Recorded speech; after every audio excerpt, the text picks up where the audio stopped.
The first point is Ukraine is not some distant land. It is right in Europe here. We got Ukraine here. And just a reminder, these countries neighboring Europe, they're all NATO allies. Poland, Slovakia, Hungary, Romania. In fact, all these countries in green are NATO countries. And just look at the distances. You know, Kiev to Frankfurt, it's only a couple hours flight. Kiev down to Rome, a couple hours, a little longer to London. This is not some distant land. To have this kind of division, violent division right in the middle of Europe causes instability. It's a real worry to all these countries and to the U.S. because we're so close to them. Why does Russia care? Let's look at this next map. We've heard a lot about Sevastopol. This is the Black Sea fleet for the Russians. It's their only warm water port. All their ports up here in wintertime, often not accessible. And this one here is so key because it gives them access to the Mediterranean and then out to the Atlantic here. And this is the key national security for interest, really, when it comes to Ukraine and Crimea. And that's why when those 6,000 troops first moved into the Crimea, this is where they went first, right around Sevastopol. And it shows this is a key issue. It's not just for the West, certainly for Russia. The whole country of Ukraine is pretty divided right now. And I want you to explain to our viewers how that unfolds. No question. You can see it right here in the map. Here is eastern Ukraine bordering Russia. These are the percentages of ethnic Russians speaking. Here, 75% speak Russian, ethnic Russian. Here, 75%. Here, all over 50%. Once you get into the western part of Ukraine, bordering, remember these NATO allies here, here, and here. We're looking at only 5% ethnic Russian up here in the western parts of Ukraine, and that is also reflected in the pull between East and West. Many people here feel the pull towards Russia, deep cultural, historic ties, language ties. Many here feel the pull towards the EU and the West, and we've seen that reflected in their elections as well. In 2010, when voters went to the polls, this part of the country voted for the pro-Russian candidate, Viktor Yanukovych. This part of the country voted for the pro-European candidate, Yulia Tymoshenko, who until a week ago was in prison. The U.S. and its NATO allies have begun military exercises in the Black Sea amid the ongoing tensions on the Crimean Peninsula there. The war games are held by the naval forces of the United States, Bulgaria, and Romania, with the American destroyer USS Truxtun taking part in the drills. Bulgaria says the military maneuvers are aimed at enhancing the operative compatibility of NATO's naval forces. Participants also said the exercises had been planned last year. However, they come at a time when tensions are running high in the Black Sea peninsula of Crimea. The region is now part of Ukraine, but it's seeking a secession from the crisis-hit nation to join neighboring Russia. NATO fighter jets training Tuesday, a show of solidarity against Russia, just as NATO foreign ministers announced a suspension of military cooperation with Moscow. The U.S. had already put on hold joint training with Russia. Russia today has challenged truths that only a few weeks ago appeared to be self-evident. That in the 21st century, the borders of Europe would not be redrawn with force. But U.S. officials tell CNN the overwhelming majority of the 40,000 Russian troops remain in place on its border with Ukraine. Several hundred may have moved around, but it's not clear any have actually left. On the Ukraine side of the border, CNN's Carl Penhall found poorly equipped forces preparing to defend themselves against an invasion they still expect. And throughout the day, the military have been pulling up armored vehicles and tanks.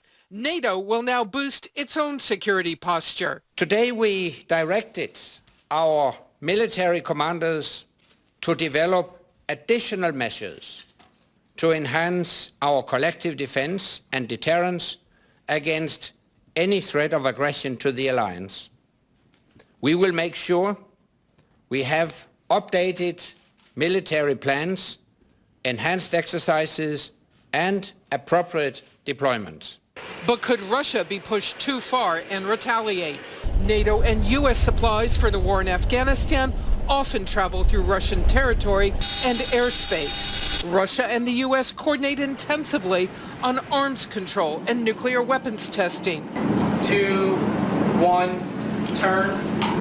Working together is still vital. I don't think we want to cut off any cooperation on counterterrorism. Russia has provided us with useful warnings. We've provided warnings to them. But Russian President Vladimir Putin may have gotten exactly what he wanted, keeping control of Crimea. As long as he doesn't invade Ukraine, the West may be happy to let him keep what territory he has. Barbara Starr, CNN, the Pentagon. There's clearly a message that's being sent here. We're going to pan the camera right over right now so that you can see this U.S. guided missile destroyer from Norfolk, Virginia, the Truxtun, with a crew of approximately 300 on board, steaming right now, Jake, up the Bosphorus Strait. It is that geographic natural choke point and the only way that any sea vessel can get in to the Black Sea. Now, the U.S. Navy says that this was a previously scheduled journey to conduct joint naval operations, as you mentioned, with Bulgaria and Romania. But the situation in the Black Sea and in the Crimean Peninsula is anything but normal right now. The Russian military has effectively occupied the Crimean Peninsula, which is home not only to the Ukrainian Navy, but also to the Russian Navy. And you recall just last Tuesday, we spoke from this very same point in this Bosphorus Strait about Russian warships, two of them that had sailed up to the Black Sea, and also Ukrainian naval vessels. So a lot of the crisis right now stems from naval power, from Russia's traditional claim to the Crimean Peninsula for more than a century as a vital and strategic warm water port for a country where much of its coastline is frozen in by ice, especially during the winter months. Part of why it is so valuable to Russia to have the Crimean Peninsula as a place where its Navy can move in and out of. And on top of that, and I'll remind you again, this is a U.S. Navy destroyer, the Truxtun, that sails normally out of Norfolk, Virginia. On top of that, the Russian military at this point is blockading a number of Ukrainian naval vessels in the Crimea at their home port. There's actually scuttled at least 2 ships to keep Ukrainian Navy ships from being able to move out from there. So the naval component is a very important part of the crisis, the geopolitical tug of war that we're seeing around Crimea, around the Ukraine right now. And that's why, amid the diplomacy that we're seeing going on between Moscow and Washington and the European Union and Kiev, the movements of naval warships like this are also important. They send messages right now, as U.S. Secretary of Defense Chuck Hagel has done earlier this week, announcing that the U.S. would step up joint air patrols over the Baltic Peninsula. That's a clear sign of support to Estonia, Latvia, Lithuania, and Poland, 4 former Soviet satellite states, all very concerned right now, Jake, about the Russian military moves into Ukraine and into the Crimean Peninsula. Overseas tonight, there is a tinderbox in Ukraine, and 2 giant world powers are staring at each other across the divide. Today, the steely Russian president sent a kind of taunt, a Russian fighter jet flying above an American warship. Putin and Obama had a phone call today. What was in it? ABC's Alex Marquardt has the latest. A new escalation. This American destroyer buzzed repeatedly on Saturday by a Russian fighter jet in the Black Sea. The Pentagon revealing today and calling it provocative and unprofessional. The message is, we see you, we don't like you in our backyard, and we prefer that you would leave. This as none other than the head of the CIA, John Brennan, was secretly in Ukraine. Shades of a new Cold War. America and Russia now squaring off over Ukraine. President Putin denied the charge on a call with President Obama tonight, urging him to stop Ukraine from using force against protesters. First, Russia took Crimea. Now pro-Russian unrest is sweeping the eastern part of the country, and the U.S. is accusing Russia of orchestrating. We are obviously very concerned about Russian actions in Ukraine, attempts to destabilize Ukraine. Well-equipped armed gunmen and mobs are seizing control of government buildings, which we've seen firsthand as they've prepared for a crackdown Ukraine says is coming. There are piles of broken bricks. There are poles, bats, batons. Here, a row of Molotov cocktails ready to go. The matches to light them so that they can throw them down onto anyone trying to storm the building below. The fear tonight is that bloodshed will only add fuel to the fire, and Russia may use it as an excuse to invade, taking this standoff with the U.S. to a new and dangerous level. Alex Marquardt, ABC News, Donetsk in eastern Ukraine. Today, Ukraine's military made a move to dislodge pro-Russian militants who've taken over government buildings in 10 eastern cities. Ukraine and the U.S. both blame Russia, perhaps setting the stage for an invasion, as it did in Crimea. Holly Williams is in eastern Ukraine. In Kramatorsk today, Ukrainian troops were helicoptered in and then tried to flush out pro-Russian separatists who had taken over an airfield and other government buildings. But as they fought to remove militants in one city, 80 miles away in Shakhtersk, another group took over peacefully. The men now in charge told us no shots were fired. They simply walked into the mayor's office and took control. Ukraine's government claims the insurgency has been instigated by Russia, but it also has popular support here in the east of the country. Many of the protesters are blue-collar workers who accuse the central government in Kiev of discriminating against Russian-speaking Ukrainians. Shakhtersk is a coal mining town that's fallen on hard times.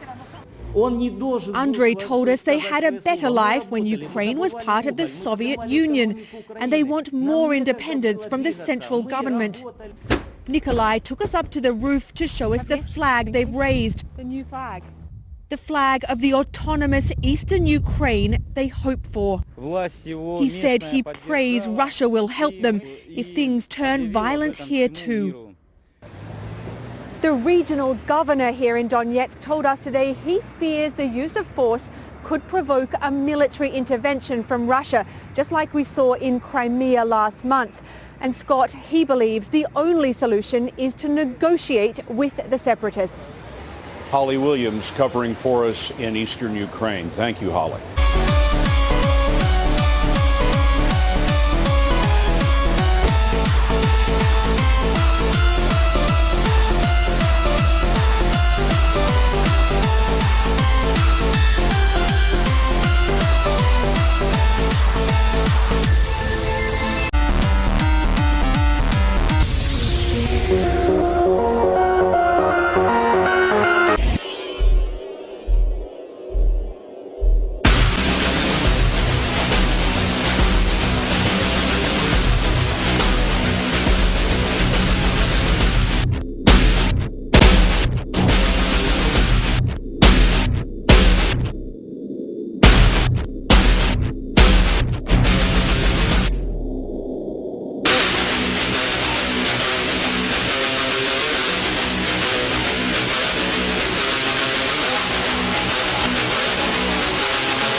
Привлечение внимания террористов произведены отвлекающие взрывы нестрельба холостыми патронами.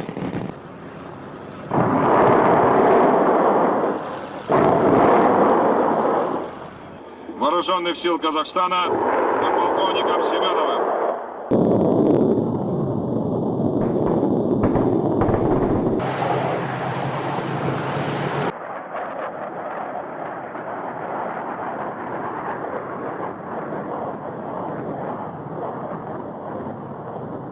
Шилка боевого применения 100 метров.